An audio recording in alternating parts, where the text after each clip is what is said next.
Welcome to this video. Today, we are unpacking a source that asks a really fundamental and honestly a pretty chilling question. Are your digital choices actually yours? Right? We all kind of think our everyday decisions, what we buy online, who we follow, the articles we read, are the ultimate proof of our independence. But as we're going to see, the text we're breaking down today suggests something totally different. Okay, so let's get right into it. On one hand, society tells us that algorithms are just, digital optimizations. Just helpful little conveniences guiding us through this crazy world of data overload. But the text strongly argues that this is actually a clinically engineered behavioral trap. It is absolutely not about giving you better choices, it's about mathematical enclosure. And that brings us to this massive, jaw-dropping claim from the source. In the eyes of today's tech cartels, your free will, it's just a programmed function. They aren't just out there harvesting your data anymore. No, they are actively engineering the literal parameters of human behavior. So that brings us to part one, the behavioral funnel. Look, we really have to look past the shiny, colorful apps on our phones and look at the hidden architecture underneath. Trillions. That is the sheer scale we are dealing with here. Major tech conglomerates have systematically indexed human interaction into trillions of distinct data vectors. Literally everything you do is recorded as a vector on a private ledger. The text breaks the mechanics of this trap down into 3 rapid-fire steps. 1. Your data gets indexed. 2. Your options are mapped out for you. And 3. Your output is forced. Every single decision loop you enter is being pushed through a proprietary choice funnel, and it's designed to do exactly one thing: maximize your compliance to guarantee a predictable outcome.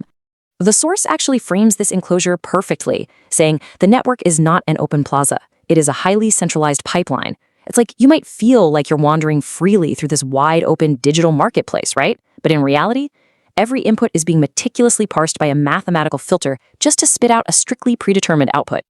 Moving on to part 2, the cognitive enclosure.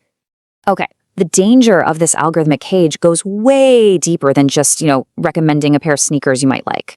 The text introduces this concept of cognitive AI arrays. Now, these are not your standard recommendation bots. These are algorithmic forensic engines.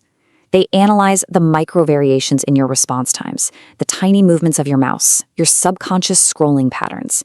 They are reverse engineering human psychology at scale to figure out what you want before you even know it yourself. Because these engines know exactly how to pull your psychological levers. They induce artificial urgency to rush you. They trigger decision fatigue to just completely wear you down. And then they use those variables to generate subconscious compliance. They are literally rewriting your digital environment in real time. But you might be thinking, what if you push back? Well, if the network detects even a hint of resistance to its target outcome, a real-time feedback loop instantly kicks in. It shifts your information architecture to completely isolate and neutralize that resistant logic. It basically fences you in before you can even fully formulate an opposing thought. So the absolutely crucial argument here is that human free will is being converted into a programmatic variable. It's no longer free choice, it's just a fluctuating value on a central ledger that is completely controlled by private tech syndicates. Which leads us right into part 3, the automated outcast. Now, surely you can just opt out, right? Just log off? Well, what actually happens when you try to step outside this managed grid? The source warns us that doing so triggers automated economic and social isolation, because as decentralized options get phased out of society, trying to exist independently becomes, functionally impossible. The system handles non-compliance with really strict, completely automated consequences. Try using an independent voice? It gets algorithmically suppressed. Try using alternative finance? Blocked by automated compliance bots.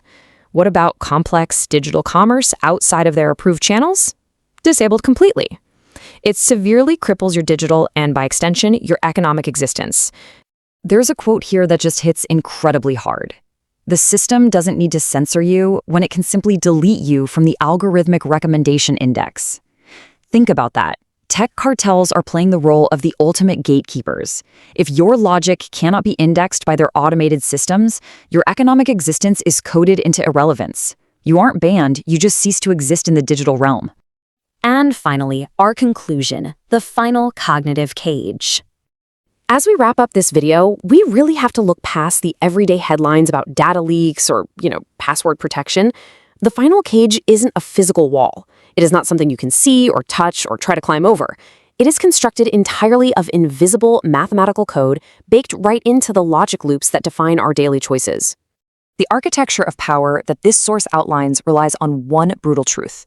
To control human outcomes, you have to first control the very parameters of human thought. If they build the box your brain thinks inside of, they own the results. It's that simple. And Miss Setup?